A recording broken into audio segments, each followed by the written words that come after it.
Welcome back to Market on Close. A little time here until the bell. Stock still under a tiny bit of pressure. NASDAQ was trying to go positive, still a little far away from it. Bonds are down today. Yields pushing up a little bit. Collin Martin joins me, Director and Fixed Income Strategist at Schwab's Center for Financial Research.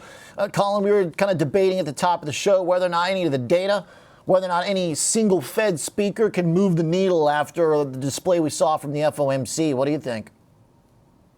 I think they could. I think all eyes are going to be on the PCE report later this week.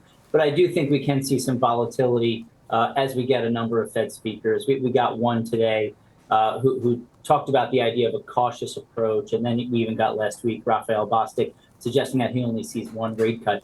Well, what we saw coming into the year and a likely driver of volatility was the push and pull between market expectations and Fed projections and what all the incoming data does to that. And I think that will continue. If we go back to last week, we got what was definitely interpreted as a dovish response from Powell, and the idea that the three rate cuts are still projected from the updated summary of economic projections. But we will be paying attention to what everyone says. We did see some dots revised up, and if we start to see, hear from people or read their comments that they want to take that cautious approach, or maybe that they are favoring fewer rate cuts than initially expected, that should, one, lead to more volatility, but two, it could pull yields up a little bit over the short run. So at 4.25, our 10-year right now, kind of springing back a tad. But the bigger moves were in the short end, the 2-year last week, and to reflecting that dovish interpretation. Does it take something more profound to get those back towards highs of the year? Probably. To see short-term yields go back to the highs of the year, we need to see expectations of that first rate cut continue to get pushed back. And I'd say the updated dot plot sort of threw some cold water on that, because the yields that are most responsive to upcoming Fed policy responses are those short-term yields. So we need to see market expectations for the number of cuts and the timing of those cuts get pushed back a little bit if we were to see yields, short-term yields move to those 2024 highs. Okay.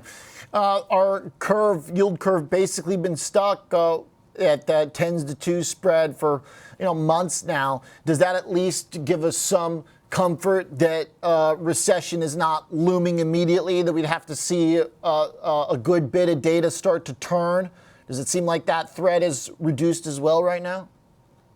Yeah, I'd say so. I mean, we look at the yield curve, and it's something that everyone talks about as not necessarily a cause of a recession, but something that leads recessions. And what we've learned over the past 2 or 3 years is that this cycle is very different, both economically, from a market standpoint, and then what we're seeing with the yield curve.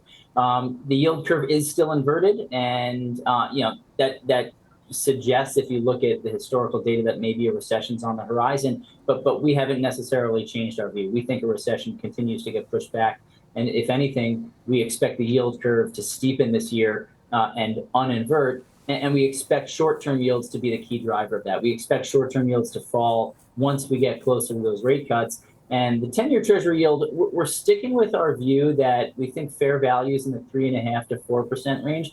But one thing that we're keeping an eye on, and we're going to be paying attention to Fed officials about this, is their longer run dot. And if we go back to last week's meeting, what was, I wouldn't say buried in the dot plot, but maybe didn't get as many headlines, was the minor uptick in the median projection for the long run dot. It moved up only a little bit, but if you look at the number of dots that rose and the number of officials who see a higher long run rate, that in and of itself means that this rate cut cycle, whenever it arrives, might have fewer cuts than we initially expected.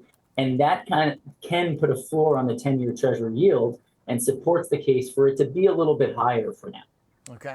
All right. So it can at least, we could kind of think about it as a range, maybe, as a starting point here for the 10-year chart, that kind of limiting the downside swing, limiting the upside, puts us in a spot where it's almost ideal in some sense, that volatility generally just kind of calming overall.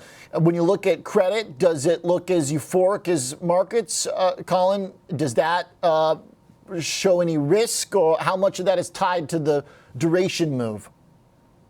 Sure. Yeah. We are seeing signs of euphoria in the credit market. If we look at both investment grade and high yield, we see spreads continue to fall, and they're approaching their cyclical lows that we saw back in 2021. And when we look at a spread, that's a risk premium. It's extra yield that investors get to invest in these companies' bonds or to lend to these companies. And we say it's euphoric because the less premium that we're demanding to lend to these risky companies, it just shows that the markets are at least expecting to get that money back and maybe seeing fewer risks that these companies might default. But if we look at the actual picture, we are seeing credit fundamentals deteriorate a little bit, given the rise in interest rates, interest coverage, how much companies earn relative to what they need to pay out in interest. Those metrics have been deteriorating. And we have seen the default rate continue to rise. Now, the default rate is somewhat of a lagging indicator. And you could argue that the decline in prices we saw in 2022 came before this default spike we're seeing. But we're still seeing those defaults now. And to go to your question, Oliver, we are still a bit cautious. Now, if we do get a soft landing, which is becoming more and more likely, that supports the case for spreads to be relatively low. But at the levels we're at right now, it's really difficult to get them to go even lower. And if anything, there's probably a risk that they move a little bit higher. So from a short-term excess return, meaning how does a high-yield bond index or fund perform relative to treasuries, we think those excess returns are going to be difficult to come by. All right. So still some challenges here as far as bonds in a portfolio as an allocation go, but at least a preferred problem than bonds crashing alongside stocks together. So still generally a receptive situation for investors. I think they'll like this better than 2020 and 2021. Thanks, Collin Martin. Appreciate it. Director of Fixed Income Strategy, Schwab Center for Financial Research. 21-22 rather, for the big bond bear market.